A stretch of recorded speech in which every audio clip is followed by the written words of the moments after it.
farmers compound, and it's based on a typical Igbo dwelling, homestead, circa 1800s. This compound is being built at the Frontier Cultural Museum in Staunton, Virginia.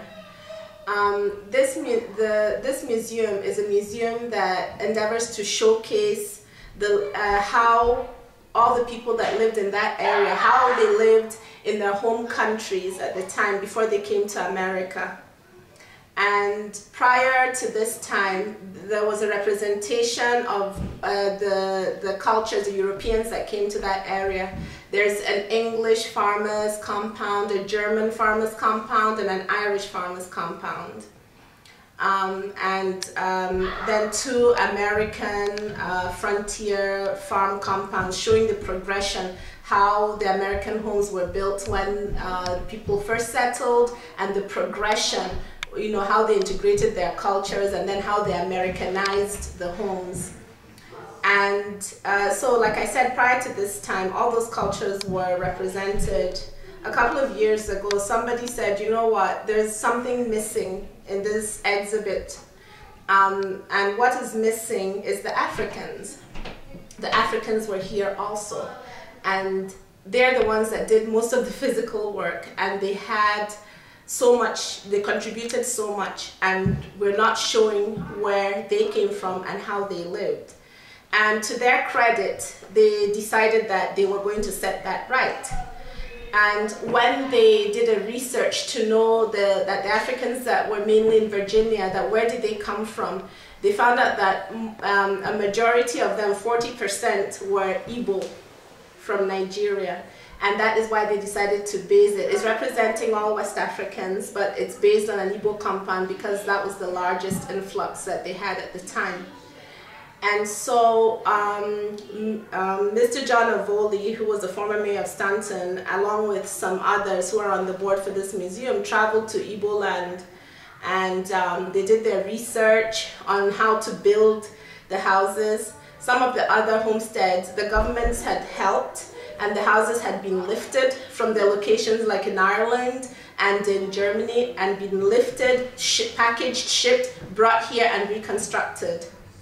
But not so, you know, for ours. So they went and did the research, and they set about that they were going to build this homestead. Now, when they started building it, they saw that it wasn't as easy as it looked. An African dwelling might look easy, but there's a lot of work that goes into it. A cement mixer could not mix the clay that was used to build the house. You know, they thought they could use their equipment to build it. Then they found out that no, you needed physical labor, but they didn't stop. And so as this work went along, they got in touch with Professor Jack Njoku, and they were stuck, they didn't know what to do, and he said, okay, I'm going to send out a call, I'm going to rally my people, and we're going to come and build our home in America. And so that's what he did. Some people volunteered and went, and they tried different ways of mixing sand. The sand here is too coarse and gritty. They found a way to sift it, soften it, get some clay, mix it, get the right consistency, the right color, and so on. And the building started.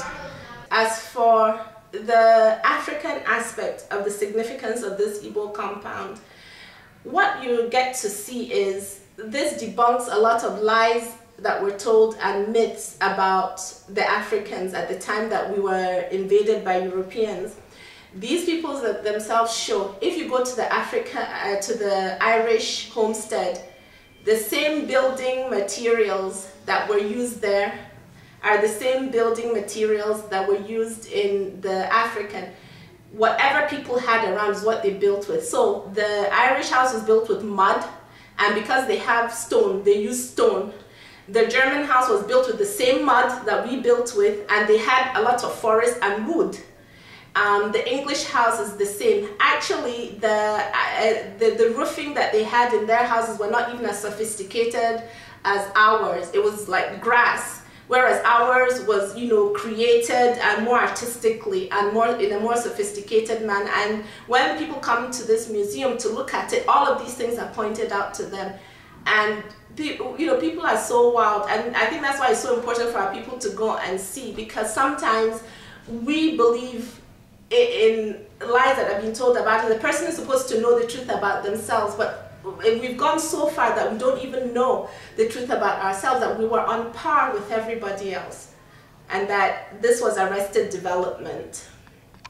So another thing that they show is when you go to the American farm, they show that the way Americans build their houses, they show you all the African influences. In Europe, I guess the weather wasn't always that warm. They never had verandas and places for people to sit. But it was the Africans that introduced that, because in our natural dwelling, we had the eaves of the house and we would sit outside and do work because, on a hot day, and so we can chat with our neighbors. We introduced that. They showed their sewing. The patterns in the quilts that they have that are now American quilts, a lot of those patterns came from Africa, because who did the sewing? It was the Africans who were being used as slaves. The food out there is influenced, by African cooking. Because if you came from Africa and somebody says you're the cook now, you're not going to all of a sudden know how to cook like a European. And so you cook like an African. And so this for me is one of the main things that you learn from this exhibit. I believe that everybody has every reason now to really be proud.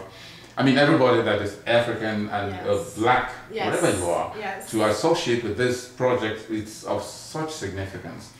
And you have also described the similarities in architecture from this time, and how even the Igbos that came here originally and the Africans influenced the architecture of this country.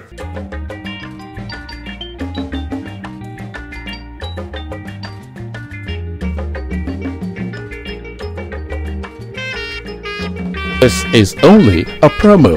Be on the lookout for a detailed production on the Igbo Farmers Compound. To see more of the progression, visit the Frontier Culture Museum website and click on the 1700s West African Farm Construction tab. Be part of this renaissance for Black and African people. Make physical appearance for manual work on the Igbo Farmers Village exhibit at the Frontier Culture Museum in Staunton, Virginia. Stay in touch. Join Victor Aghadi on Facebook.